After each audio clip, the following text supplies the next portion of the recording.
Thank you.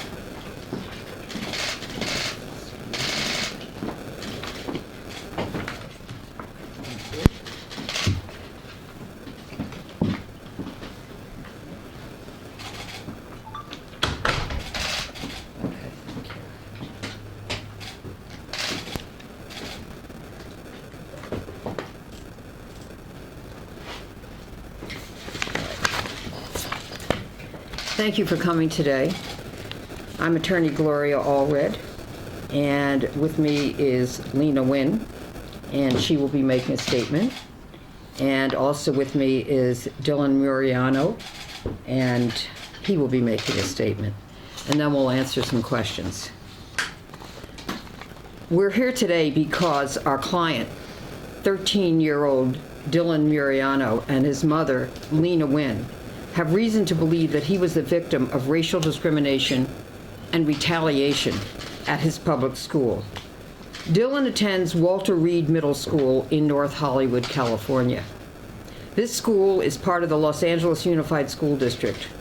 He is an 8th grader of Asian descent. His mother, Lena Nguyen, is ethnically Vietnamese. Vietnam is not a country closely associated with coronavirus in media coverage. On February 5th, 2020, almost all of the coverage about the coronavirus was focused on China and those traveling to and from China. On that date, Dylan was sitting in his regular honors science class. He swallowed some water awkwardly and coughed. The teacher looked up, noted him, and instructed Dylan to go to the school nurse. Dylan indicated that he was fine. The teacher ignored his assurance and commanded him to see the nurse. The nurse cleared Dylan as healthy and sent him back to class. When he returned, Dylan asked his teacher why he was not sending other non-Asian students out when they coughed. Dylan asked if he had been sent out, quote, because I'm Asian, end quote. A reference to the coronavirus outbreak. The teacher stared at Dylan and said nothing.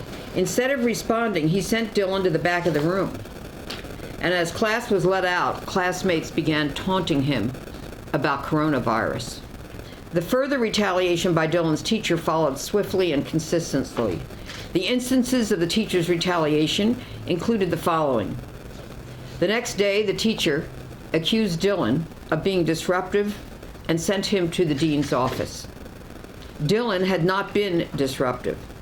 Indeed, he has no history of being disruptive and had never been previously sent to the principal's office.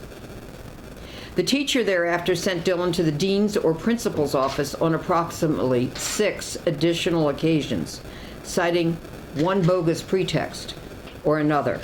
Further, the teacher pointedly ignored Dylan's request for help in the classroom.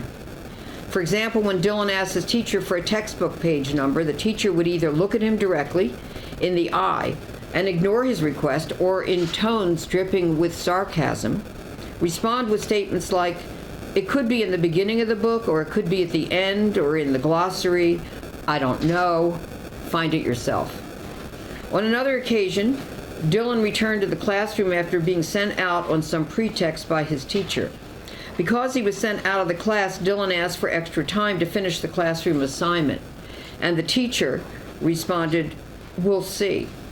When Dylan again asked the teacher when he returned at the end of the class for extra time to complete the assignment, the teacher again repeated in the same voice, we'll see, making it abundantly clear that no accommodation would be forthcoming.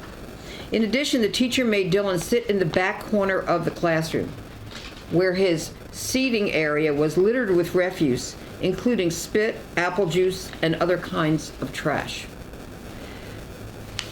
Dylan brought the filthy state of the seating area to the teacher's attention at least 7 times, requesting to be removed. Even after Dylan specifically identified the trash, spit, juice, and filth littering the area, the teacher kept repeating again and again, tell me the problem. Further, the teacher refused to give Dylan a working computer to do an assignment despite multiple requests, and despite the fact that everyone else in the class had a working computer that was provided by the school for that class. As Ms. Wynn learned of the teacher's ongoing retaliation in the wake of her son's discrimination complaint, her alarm, distress, and sense of injustice grew. So she complained. In particular, Ms. Wynn contacted school administrators, including the principal, the interim director, the operations coordinator, the director, the operations coordinator, and others. A senior school administrator initially reacted with appropriate outrage, stating that the circumstances, quote, reeked of discrimination, end quote, that the teacher's conduct, quote, would not be tolerated, end quote, and that something will be done. Ms. Wynn indicated that all she sought was an apology from the teacher and that he stop targeting her son. Days passed with no response, so Ms. Wynn continued to press, including by reaching out to school officials again, posting on Facebook, and even speaking with some local media. An investigation finally ensued. On February 26, 2020, Ms. Wynn met with a senior school administrator and her son for an update on the school's investigation. She was told that the school had interviewed witnesses who had confirmed virtually every aspect of Dylan's account, including the events on February 5th, the teacher's subsequent actions, and the filthy condition of Dylan's newly designated seating area. The school's resulting conclusion was that the teacher had retaliated against Dylan since the February 5th coughing incident. However, beyond assuring Ms. Wynn that Dylan's class seating would change and repeating in hollow tones, quote, "We are giving the teacher the support that he needs to deal with these issues," end quote, school officials claimed they could effectively do nothing. She was told, "Ms. Wynn, I implore you to consider moving your son out of this classroom because we can't control the teacher."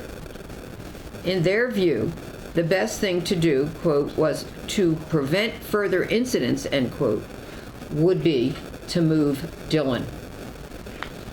By way of explanation, she was told that the principal could not sit in the classroom every day. When Ms. Wynn asked, "Well, what about moving the teacher?" they again repeated, "We are giving the teacher the support he needs to deal with this." Ms. Wynn reiterated that all the family wanted was for the teacher to apologize. A meeting with the teacher was therefore arranged for the same day. At the meeting, the teacher was totally unrepentant. Indeed, he did not even acknowledge a problem. When Dylan expressed hurt about being singled out and being removed from the classroom to go to the nurse, the teacher said, "It's unfortunate that you feel that way." When Ms. Wynn noted fact after witness confirmed fact about his retaliatory conduct, the teacher restated flatly, "I don't recall what happened." Ms. Wynn finally asked, "Why can't you just say sorry for making a kid feel bad?" The teacher responded, "I don't think an apology is necessary." After the meeting ended and the teacher departed, a senior school administrator came back in to apologize. Another school administrator likewise expressed disbelief at the teacher's behavior and also apologized. Nonetheless, they again urged Ms. Wynn to consider moving Dylan out of class, quote, to prevent any more incidents and not to put more stress on Dylan by having to come to the teacher's class every day, end quote. That evening, to end the weeks of further anxiety and shame that would result from continuing to attend the teacher's class and the potential retaliation he would have to suffer, Dylan agreed to move to another science class. But it is not an honors class, because no other honors science class for 8th graders exists at this school that would not require him to change all of his other classes and teachers. It is wrong that Dylan should suffer the consequences of the teacher's alleged misconduct, while the teacher remains in his class and does not appear to suffer any consequences. More broadly, unless strong steps are taken throughout the district, Asian American students at schools, such as Walter Reed, may be targeted for racial discrimination and retaliation relating to the global health emergency over coronavirus.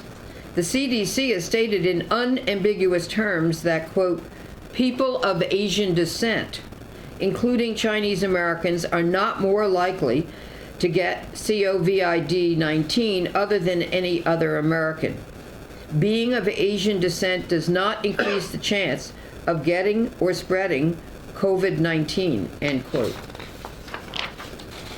Today, we have filed our complaint with the Office of Civil Rights, United States Department of Education, asking for an investigation because we believe that the school and the school district's failure to take meaningful remedial steps to remedy what Dylan was subjected to at his school demonstrates deliberate indifference to Dylan's civil rights, including his right to be free of racial discrimination in a public school and his right to question whether he has been discriminated against without suffering retaliation because he asked that question. We are very proud of Dylan. He is a public school student who had every right to exercise his free speech to protest what he believed to be a racially discriminatory act by his teacher. We look forward to the response from the Office of Civil Rights and their decision as to whether they will open an investigation into this very disturbing incident and the school's response to it.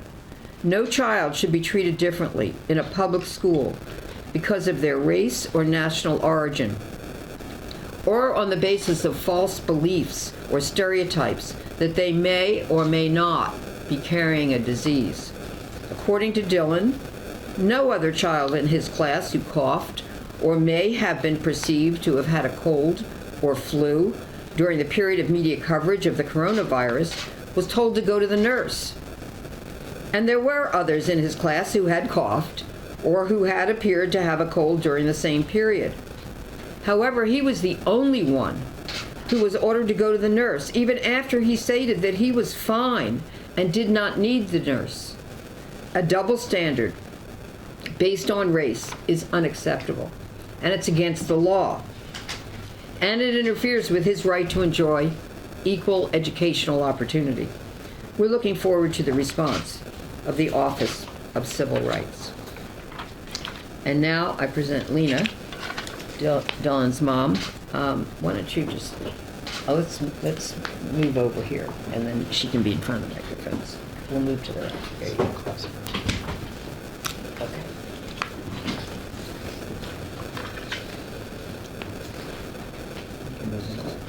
Thank you. My son Dylan is a good kid. He gets good grades. He's respectful. He's helpful. He's kind. He's funny. And he's brave. I've always taught him to help anyone who needs it. And if he sees someone being mistreated, to speak up. So when Dylan felt that his own teacher discriminated against him for being Asian, Dylan spoke up. And for that, he was retaliated against. There have been a lot of painful lessons for our family. One, that adults, and teachers in particular, don't always do the right thing, although they should. And two, that speaking up and telling the truth doesn't always fix the problem, and in fact can create more problems. And that's the reason why victims don't speak up.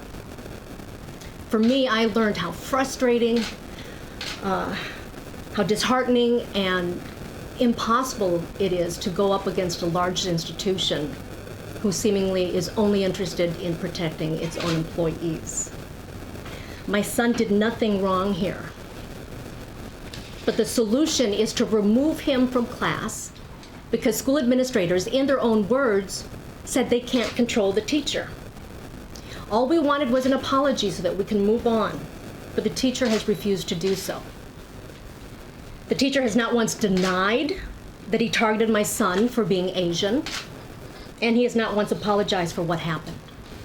So what kind of message does that send to my son, and what kind of message does that send to every other student sitting in that classroom? That it's okay to discriminate and single someone out because of their ethnicity?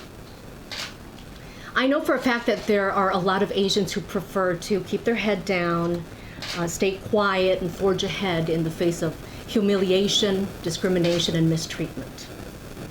Since this incident happened, I've received many, many messages and voicemails from other Asian parents who are telling me of similar stories and who tell me they're afraid to say anything. Many feel like their English isn't good enough to speak to administrators. And they feel like they won't be taken seriously because they're Asian. And I know there is this general feeling out there that it's okay to make fun of Asians. It's not.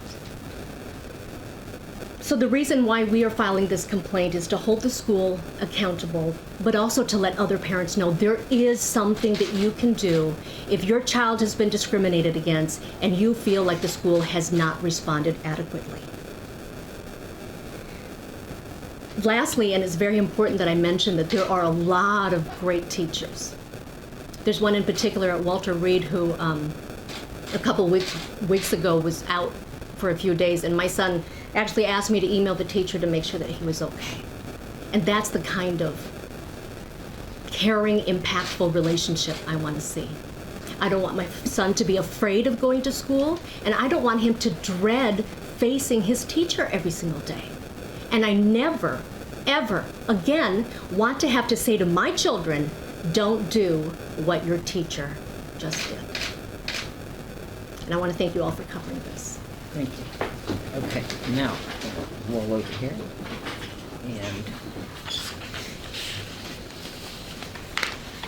let's go here to the farther. Okay, so, thank you. This was the first time that I've ever felt I was being treated differently for being Asian. After it happened, I said to my mom, there are people who actually go through this every day, and it's horrible. It's not right, and it should not be like that. Before I told my mom I was going to let it go and just move on. But I thought to myself, what if the teacher does it again or to another student in the future? When I do something wrong, I admit it, apologize, and learn from it. I try my best to prevent myself from doing it again. The fact that my teacher wouldn't even give me an apology tells me he doesn't care how he made me feel and that he did treat me differently because I'm Asian. I don't think he cares about what he did or how he made me feel at all. There are some parents who always take the school aside when something happens with their kid, so thanks to my mom for standing up for me and not giving up when the school wouldn't do anything about it. I've never been sent to the principal's office before, so I know it must have made her upset when I was being sent out almost every single day after this happened. Despite what happens with all this, I'm going to still keep on doing my best at school. And just like my mom told me when this first happened, I know when I grow up, I'll probably end up working for or with people who might treat me differently because I'm Asian American. I just need to keep on doing my job the best I can. Thank you, Dylan. Okay. May I have that for a moment? Hold it. Thank you. Okay, thank you. Let's see, should I have a picture in here?